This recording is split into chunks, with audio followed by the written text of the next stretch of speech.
I've got three rectangles here, and I also have their dimensions. I have their height and their width. And in fact, this one right here has the same height and width, so this is actually a square. So let's think about how much space they each take up on my screen. And since we're doing everything in terms of meters, since all of the dimensions are in meters, I'm going to measure the area in terms of square meters. So let's see how many square meters I can fit onto this yellow rectangle without going outside of its boundary and without overlapping. So I can fit 1 square meter. Remember, a square meter is just a square where its length is 1 meter and its width is 1 meter. So that's 1 square meter, 2, 3, 4,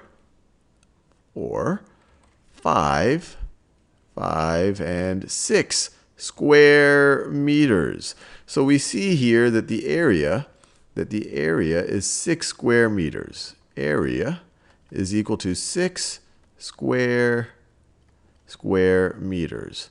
But something might be jumping out at you. Did I really have to sit and count 1, 2, 3, 4, 5, 6?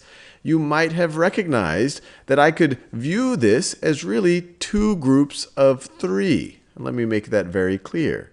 So for example, I could view this as 1 group of 3, 1 group of 3, and then another group of 3. Now, how did I get groups of 3? Well, that's because the width here is 3 meters. So I could put 3 square meters side by side. And how did I get the 2 groups? Well, it's 2 meters. This has a length of 2 meters.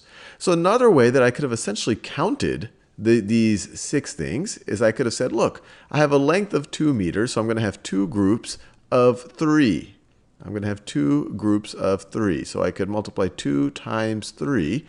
2 times 3, 2 times 2 of my groups of 3, and I would have gotten 6. And I would have gotten 6. So I could, and you might say, hey, wait, is this just a coincidence that if I took the height, or if I took the length and I multiplied it by the width, that I get the same thing as its area? And no, it's not, because when you took the length, you essentially said, well, how many rows do I have? And then you say, when you multiply it by the width, you're saying, well, how many squares do I, or how many of these square meters can I fit into a row? So this is really a quick way of counting how many of these square meters you have. So you could say that 2 meters multiplied by 3 meters is equal to 6 square meters, is equal to 6 square meters. Now you might say, hey, I'm not sure if that always applies. Let's see if it applies to these other rectangles right over here. So based on what we just saw, let's take the length, 4 meters. Let's take the length, 4 meters, and multiply by the width, and multiply by 2 meters. 2 meters. Now 4 times 2 is 8. So this should give us 8 square meters. Let's see if this is actually the case. So 1, 2, 3, 4, 5, and you see it's going in the right direction, 5, 6, 7, and 8. So the area of this rectangle is indeed 8 square meters. And you could view this as 4 groups of 2. So you could literally view this as 4 groups of 2. That's where the 4 times 2 comes from. So you could view it as 4 groups of 2 like this. Or you could view it as 2 groups of 4. So 1 group of 4 right over here. So you could view this as 2 times 4. And then 2 groups of 4. I'm going to draw it a little bit cleaner. Now, you could probably figure out what the area of this rectangle is. Actually a square because it has the same length and the same width.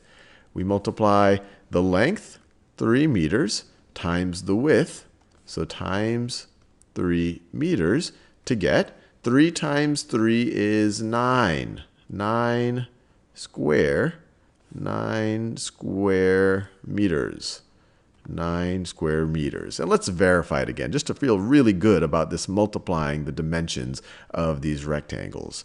So we have 1, 2, 3, 4, 5, 6, 7, 8, and 9. So it matches up. We figure out how many square meters can we cover this thing with without overlapping, without going to the boundaries. We get the exact same thing as if we multiplied 3 times 3. If we multiplied the length times the width in meters.